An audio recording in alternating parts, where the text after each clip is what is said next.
My surname is Gu and my given name is Xiang. I grew up in an orphanage, and the thing I did most often was to follow the director around until I met him. That person is 3 years younger than me. He is a very obedient boy. We have been together for 10 years, and I have always regarded him as my own younger brother. I still remember when he first came to the orphanage. He was a 10-year-old boy, lacking vitality and extremely thin. He was very timid and dared not talk to others. His small body shrank as much as possible towards the corner. He had big beautiful eyes filled with tears, looking so pitiful that anyone would feel sorry for him. I was no exception. Although I was averse to newcomers, I couldn't be indifferent to Gu He. That day it rained heavily. The door of his room was open. Through the crack I saw him shivering. At that moment for the first time I felt the urge to protect him. I held him in my arms and patted him gently, coaxing him softly. "Don't be afraid. I'm here." Perhaps it really worked and he gradually stopped shaking. He quietly nestled in my arms and called me sister for the first time. From then on I had a little tail following me. He would ask me about everything. When he used his pocket money to buy things, he would buy 2 portions. I got used to his presence. 10 years can be long and it can also be short. We grew up under the same roof. When did I first start having feelings? Probably on the day I just turned 18. When I came of age, I moved out of the orphanage with Gu He. We rented a house together.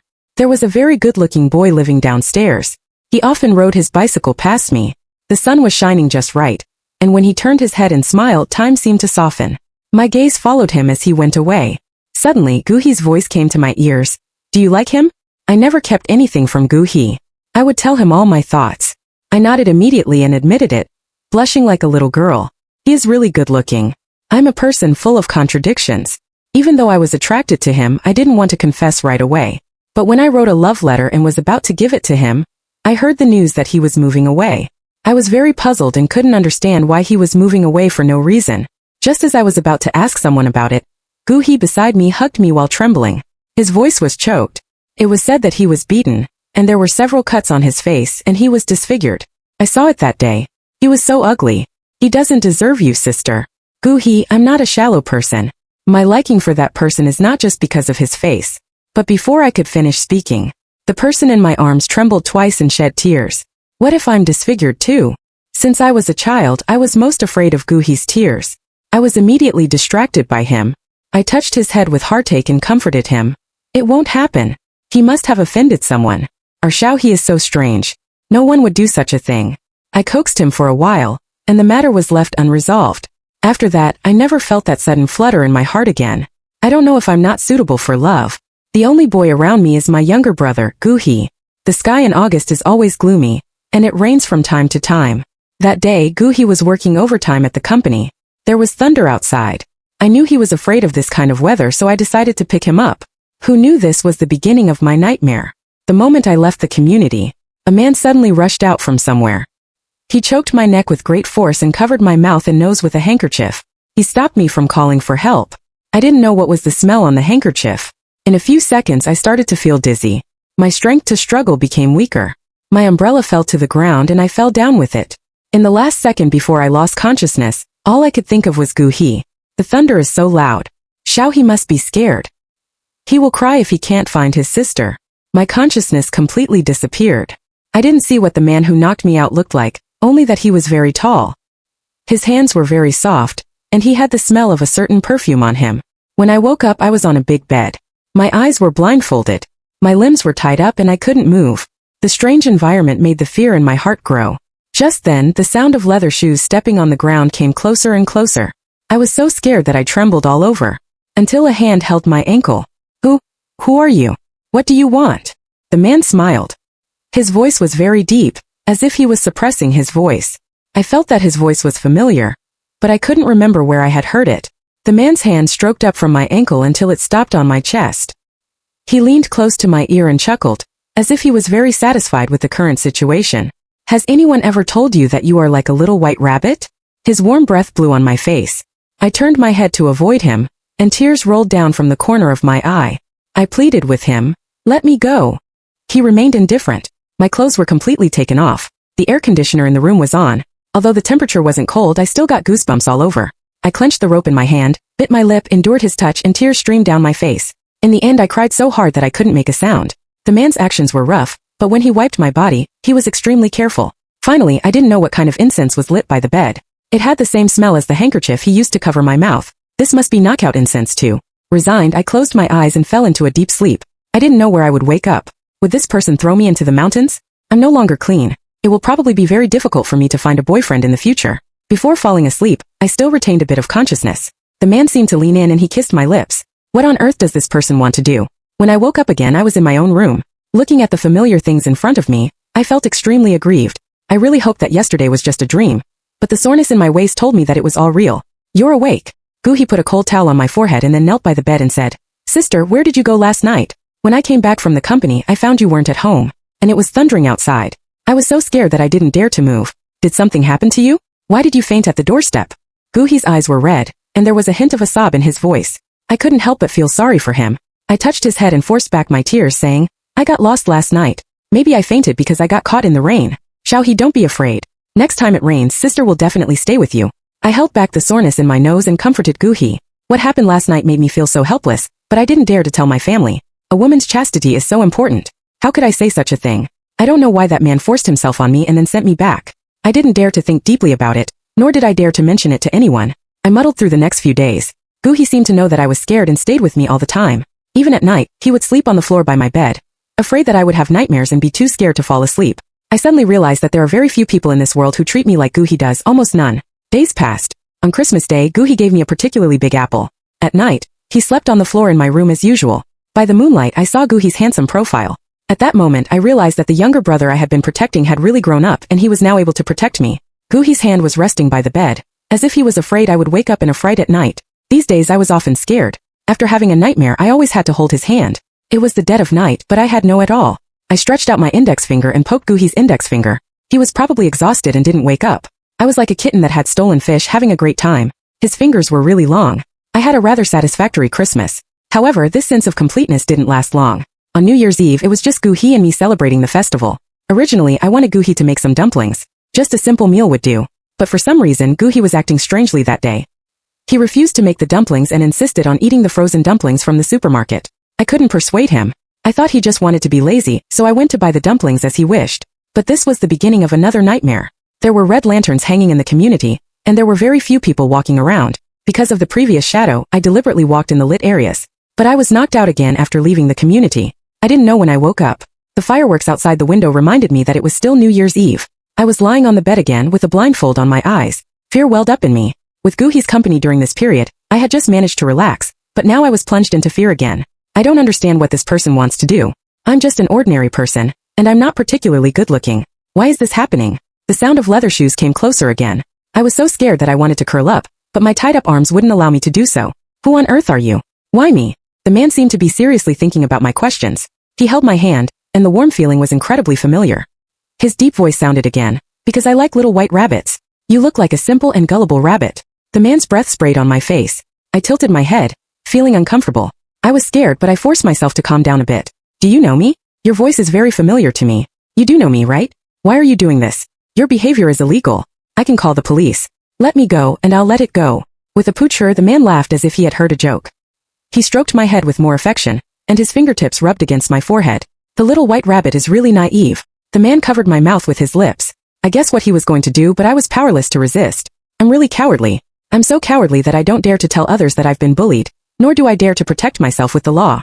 The sound of fireworks outside the window continued. The man was pressed tightly against me, and the smell of his perfume was very strong, as if to cover up the original smell. I didn't struggle too much because I knew it was useless. This time I didn't want to fall asleep. I wanted to see what this person looked like. My woman's sixth sense told me that I must know this person. I tried to stay awake, but after repeated intimate acts I still fell asleep. When I woke up I was still in the bed at home. I looked at Guhi who was guarding by the bed with a dazed expression, and my heart was filled with more doubts. Xiaohe, you're awake. Guhi was very surprised to see me wake up and quickly held my hand, smiling and saying, You really scared me. You didn't come back all night. I went to look for you, and the people in the supermarket said they didn't see you at all. You fainted at the doorstep again this morning. What on earth happened? I didn't know how to tell Guhi. I opened my mouth, but in the end I said nothing. But my gaze fell on the hand he was holding. This was the first time I carefully felt Guhi's hand. It was very warm. Next time I'll go and buy things. Don't go out. There are so many bad people outside. What if someone abducts you? I raised my hand and touched Guhi's head. Looking at the person I had raised as my own younger brother, I asked, Xiaohe, do you think I'm like a little white rabbit? Guhi seemed not to understand what I meant and looked at me with a puzzled expression. Finally, he said helplessly, "No, you're just you. You're not like a little white rabbit. The little white rabbit is so weak. How could you be like that? You can protect me, right?" I didn't say anything else and pulled my hand out of Gu-hee's, turning sideways and getting under the quilt. I knew that Gu-hee was trying to comfort me, but I wasn't strong at all. I was just a little white rabbit, a cowardly little white rabbit. Seeing that I was in a bad mood, Gu-hee didn't bother me anymore. At night, he still slept under my bed, afraid that I would have a nightmare. As soon as I opened my eyes, I could see him. I should be happy, but I couldn't manage a smile. I felt like the sky was falling after the spring festival. After being abducted by that man on New Year's Eve, I didn't go out of the house. I was scared and didn't want to experience that again. Sometimes I even regretted that if I had been braver and confessed to the man I had a crush on, maybe this wouldn't have happened. Gu-hee had to go to work. During the day, I was almost alone at home. The most common thing I did was to clean the house from the living room to the bedroom, and then from the bedroom to the kitchen. Gu-hee's room was next to mine. Because I regarded him as my own younger brother, I always went in and out casually. This time was no exception. I collected his dirty clothes and put them in the washing machine. When I checked the pockets to see if there was anything in them, I found a handkerchief. It was a white handkerchief. What made my heart sink was the white powder on it and the smell of this clothes. Gu-hee smelled of gardenias. Because I like gardenias, there is gardenia-scented incense lit at home all year round, and even my body wash has a gardenia scent. Over time, Gu-hee also uses gardenia incense to scent his clothes. But this clothes was different. I trembled and put the clothes in front of my nose. Without even smelling carefully, the smell of azure perfume rushed into my nose. Tears fell uncontrollably, 1 drop, 2 drops. I fell to the ground trembling. My silent tears turned into loud sobs. I couldn't believe this was true. I was so scared both last time and this time, but he still kept taking. After that, he pretended to be my caring younger brother. I'm really stupid. No wonder he said I was a simple and gullible little white rabbit. I really am gullible. Last time I was so scared that I had nightmares every day. After that, I still felt guilty for leaving him alone. It's really ironic. Doesn't he fear the rain? Doesn't he fear the darkness? He's a liar. He's a complete liar. With red eyes, I didn't know how long I sat on the ground before staggering to the living room. My heart had never ached so much. It was as if the feelings of the past 10-odd years were like a joke. Gu-hee got off work at 5 o'clock and arrived home at 6 o'clock. The first thing he did when he got home was to turn on the light and then take off his coat. Why didn't you turn on the light? Is it because you're trying to save on electricity? Don't worry. I can support you. Gu-hee was as sunny and lively as ever, but I didn't want to pay attention to him at all. Just thinking about those things made me feel sick. Seeing that I ignored him, Gu-hee became even gentler. He put the food he bought for me on the coffee table and squatted in front of me, saying, "Today, a colleague at the company told me that he envies me for having such a good sister. They don't have one." He was very close to me, and he immediately noticed my red and swollen eyes. His teasing tone changed instantly. "Who bullied you? Tell me. I'll go and reason with him." Gu-hee. I slowly pronounced his name. "What?" He seemed not to understand and looked at me blankly. I pulled out the hand he was holding. There was nothing but coldness in my eyes. "You asked who bullied me? I'm telling you. It's Gu-hee." Gu-hee stared at me in a daze. He put his chin on my knee with a slightly aggrieved look, and his eyes turned red in an instant. "I didn't bully you. Is it because I came back late today? I'll come back earlier next time. Let me see." He looked so innocent. I was deceived by his appearance for more than 10 years. If I'm deceived again now, I'm really stupid. You said your colleague envies you for having a sister. Did he say that your sister is really pitiful to have a brother like you? With a slap right after I finished speaking, I raised my hand and slapped him. The coldness in my eyes became even more obvious. I stood up from the sofa and didn't want to have any contact with him. Looking at him, who was at a loss, I just felt disgusted. "When you first came to the orphanage, I was afraid you would be sad and wronged. I gave you everything. I was so afraid that you would be bullied by others. The director treated you like his own son. But how did you repay me? You drugged me with knockout medicine and did that to me. Playing the role of both a beast and a well-behaved younger brother. Don't you feel tired, Gu-hee? You've been playing me for a fool, trampling on my sincere feelings for you. I was worried about you and felt sorry for you. After raising you for so many years, I've raised a heartless person. How dare you, Gu-hee? How could you? Gu-hee, your face is flushed, and there's a slap mark across it. Unlike my agitation, he remained calm throughout, as if he wasn't afraid of me finding out at all. Only after I finished venting did he slowly stand up from the ground and smile, saying, "The little white rabbit isn't so naive. Since you've discovered it, you've treated me well, and the director has treated me well too. But I couldn't control myself. I like you and want you. I don't want to be your younger brother." Before I could react to Gu-hee's sudden change in attitude, I was plunged into another emotion. I looked at the person in front of me in fear and collapsed weakly onto the sofa. And when Gu-hee looked at me curled up, there was a look of pity on his face. He knelt on the sofa with one leg and, despite my opposition, forcefully carried me to the bedroom. I had never been so afraid of him as I was that day. I was scared that he would do that to me again. I struggled desperately and even raised my hand to slap him several times across the face. In response, Gu-hee just furrowed his brows, and the hand holding me wasn't affected at all. He gently placed me on the bed. I immediately tried to escape, but he caught my ankle before I could. He imprisoned me between his arms, his face lung mo wu-ching, without any extra expression. I was terrified of this side of him. It was as if the person in front of me wasn't the younger brother I had raised but a devil, a terrifying devil. He still gently touched my face with pity, his voice soft. You can hit me and scold me, but you can never leave me. Actually, I just couldn't control myself. I like you, so I just wanted to indulge myself a few times. If you hadn't found out, I would have been your younger brother forever. But now it's different. Since this relationship has been laid bare, I'm no longer your younger brother. And I'm just being greedy and wanting more. Guhi's voice was pleasant to hear, but I couldn't listen to a single word. Looking at the person in front of me, I just wanted to get away as soon as possible. You really make me sick. I had never said such harsh words to him. Since the first time I saw him, this thin and weak child had been on my list of those to protect. I was cowardly, but I had never let anyone bully him. In the end, I had nurtured a problem. I suddenly realized why that boy had moved away all of a sudden a few years ago, and why he had been beaten up so badly. Guhi, I'm asking you, was the boy I liked you? In the face of my questioning, Guhi's focus was different from mine. He squinted his eyes and looked at me with dissatisfaction. Sister, do you still like him? I asked. Was it you? I rarely showed such firmness and looked straight at Guhi. In response, he just casually nodded and admitted, it was me. You like him, so I naturally won't let him appear again. The little white rabbit can only be taken care of by me. You're really crazy. Guhi smiled and leaned close to my ear, saying, I have even crazier things. You'll get to know them slowly. Since that day, I haven't left the room. I didn't resist because I knew that even if I did, it wouldn't change anything. I just sat on the bed with nothing else to do. Every day when Guhi came home from work, the first thing he did was check if I was still there. Sometimes I really wanted to tell him that he didn't have anything. Don't you think you're being excessive? You're not my real brother, and you have no right to restrict my freedom. I'm not a child anymore, and I know what's good for me. You've been acting like this since that day. What do you want from me? Guhi just looked at me silently, his eyes full of sadness. I was so angry that I wanted to push him away, but he suddenly hugged me tightly and said, I'm sorry, I just don't want to lose you. I know I was wrong, but I really like you. I can't control myself. I was stunned for a moment, not knowing what to say. I had always thought that Guhi was just my younger brother, but now I realized that his feelings for me were more than that. I didn't know how to face him. After that, Guhi treated me even better. He cooked for me, took care of me, and never left my side. But I still couldn't forgive him. I knew that our relationship could never go back to the way it was. One day, I finally decided to leave. I packed my things and left while Guhi was at work.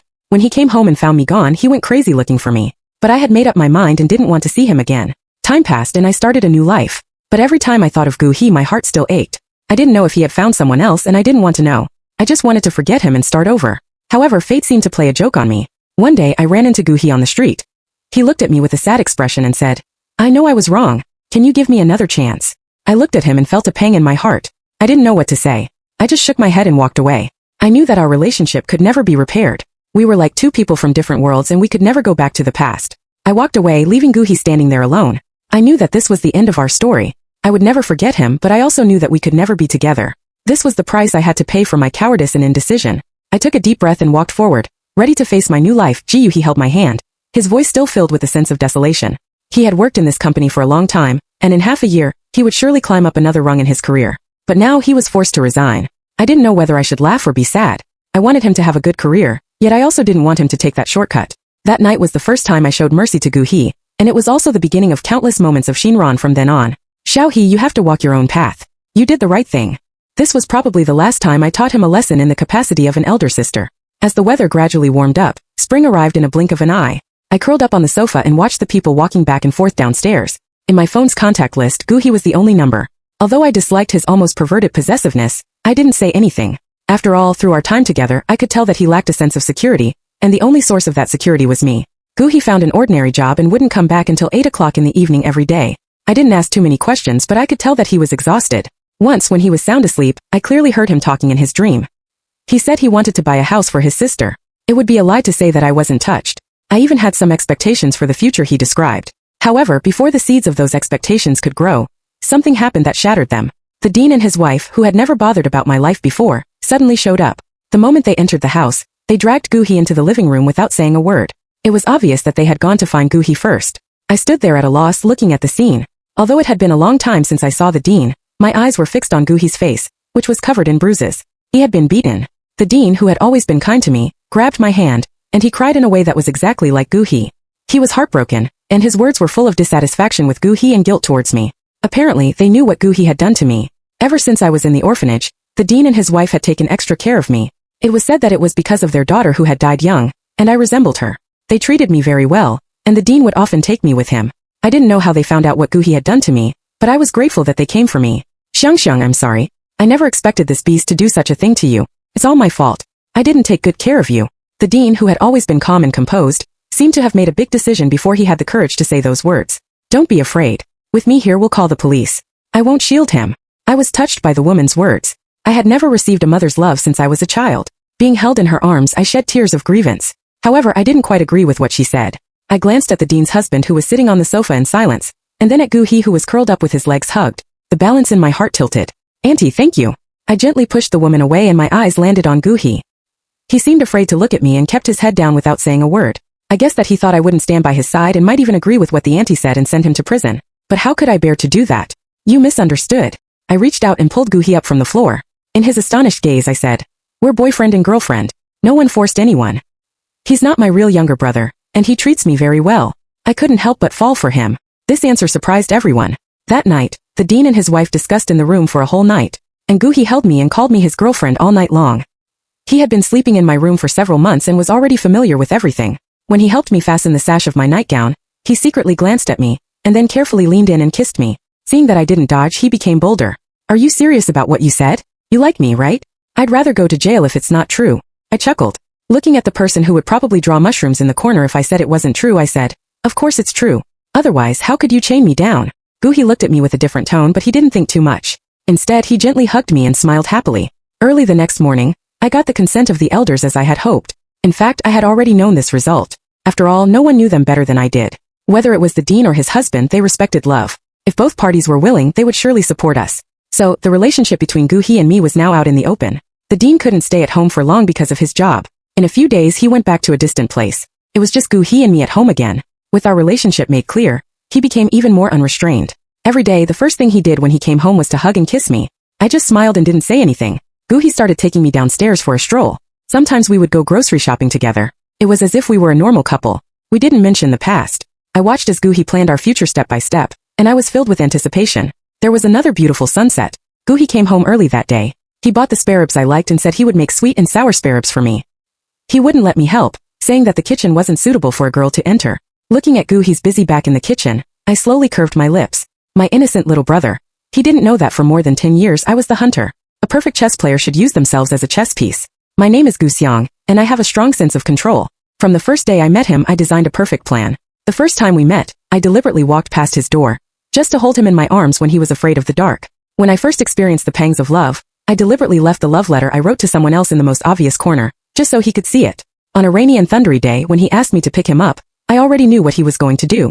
To cooperate with him, I took a shower in advance and gave myself to him. On New Year's Eve, I deliberately took that small path. That fool followed me, and I noticed it from the very beginning. It was all part of my plan. I was the little white rabbit he talked about, but it was all an act. I calculated everything precisely step by step.